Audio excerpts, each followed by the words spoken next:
As prices are hitting all-time highs, you're feeling euphoric, you might be feeling FOMO, price targets galore. Or we go to the downside and you're feeling hate, spite, bargaining, despair, nothing, right? You're being led by the markets into a spike through emotion in which it makes you think you're making decisions or you need to make decisions, when in reality, it's just forcing you to react, right? And when people talk about being unemotional when you're trading, I personally take that as don't let the emotions that are being spiked within you, which will come, you're not a robot, dictate how you maneuver through the markets, right? You should kind of have a plan. You should, the roboticism comes from a plan, an execution style, and a less spiky, reactive emotional trigger. So, what I want to do today is switch how we look at these tail events where things are ripping to the upside or the downside. Think about it less in numbers and profit or loss, and think about it more as volume knobs to shift your perspective and maybe help you out. And then we'll bring it back and turn it into, or we'll relate it to what's going on today in markets. The upside, everything's bullish. The green candles galore. You got normie friends talking to you, asking how they can get in. You have price targets that are being moved to the upside. People talking about this is the new meta. This is the new trade of all trades, right? There's all the influencers in it. The whole timeline is talking about it. The noise level, right? Picture it like a volume knob, is just increasing like crazy. It is on decibel level 10. And it's going to evoke all of these emotions, whether you're in the trade and you're thinking about how much money it's going to make you or how wealthy you're going to get or how this is going to change your life, or you're not in the trade and how much you wish you could be in there and where you can move money to get allocation to feel exposed to that. But that's actually where the illusion comes in. The safety of it, the momentum, the belief in that specific position or trade is actually because it feels so comfortable that everybody else is in it. That's where the illusion comes from. That's where the noise turns up so much and it's causing you to want to act, to want to do something.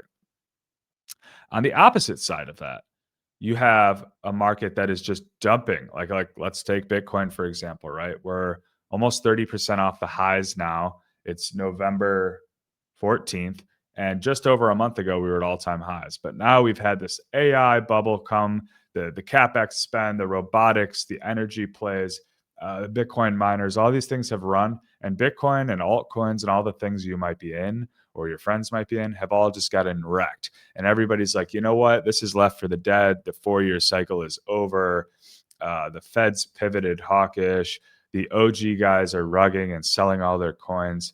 It would be dumb to be in Bitcoin right now. All the levels are broken. The charts look like trash.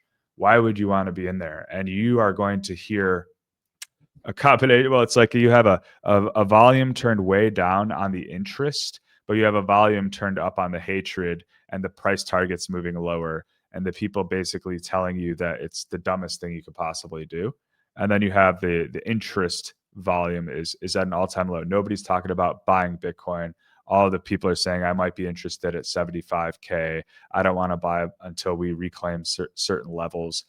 Bitcoin's not what it was supposed to be. It's an institutional play now. The volatility is not there. Why would I risk putting money to work in this this new meta for this coin? Or maybe it's now it's privacy coins. You hear that a lot, right? So you can see the opposites here of volume dials. And if you think about it in this way, you can stop looking at prices and numbers and letting that make you think of like lifestyle changes or how much you're making or how much you're losing and whether or not you should be entering or exiting a trade, right? Maybe you are in that trade that's working and everybody's calling for higher numbers.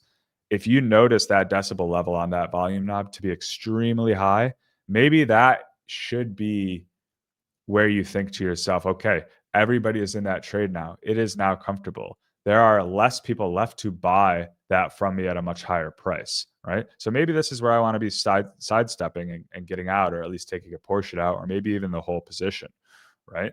And if you think about it that way, it'll probably help you settle a little bit easier if you go through your experience and you think back when all those times where like everything was really loud, that being the moment where it was probably a good idea to reduce your exposure. It's easier to think of like, okay, I'm okay with taking some money off here, money off there, because like all of my signs, all of my loud volume is there. That's my trigger. It's not a price level, right? It's not a 2x, a 3x, or whatever. It's more of a decibel level. And that's going to be really hard because it's really hard to take those winners, right? It's really hard to exit the trade when it's humming along and everybody's talking about it and you feel like, "Oh, I'm in it. I'm here to take advantage of all that." And on the opposite side, it's very hard to pull the trigger and enter a position when the volume's low, when the hate is high, when it's despair, when nobody's talking about it. But in my history, a lot of the best trades are the ones where it felt disgusting to enter. It felt horrible, right? It didn't feel super cozy going into the things that perform the best. It'll feel real cozy getting in on something that's going up, and it might even work for a little bit. But once it starts turning the other way and everybody's running for the exits, it's really hard to exit that trade. You don't know whether or not it's just a pullback or whatever, and your entry was way worse. So your risk management is going to be wonky. You're probably going to be taking more risk than it feels like you are. When in the other side is like when you're buying when it feels gross, you're actually probably taking less risk than you think you are, right? Because there's less people left to sell and more people left to buy. You do have to include charts and maybe your macro thoughts and all that stuff, but if you play with this shift in perspective, it might help you. So that's why, like, coming back into today, Bitcoin has gone down quite a lot.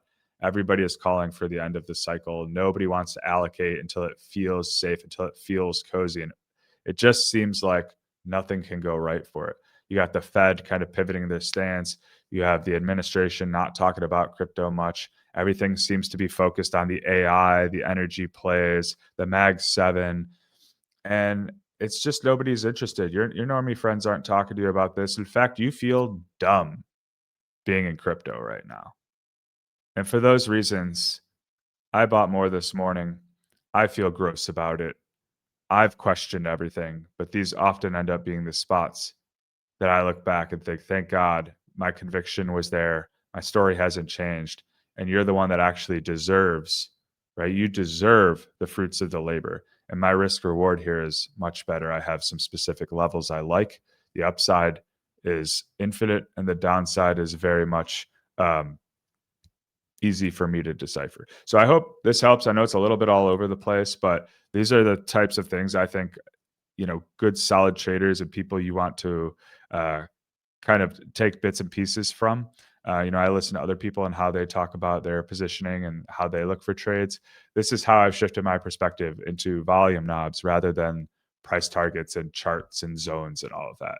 And it's helped me be more okay with entering and exiting trades. Okay, good luck out there.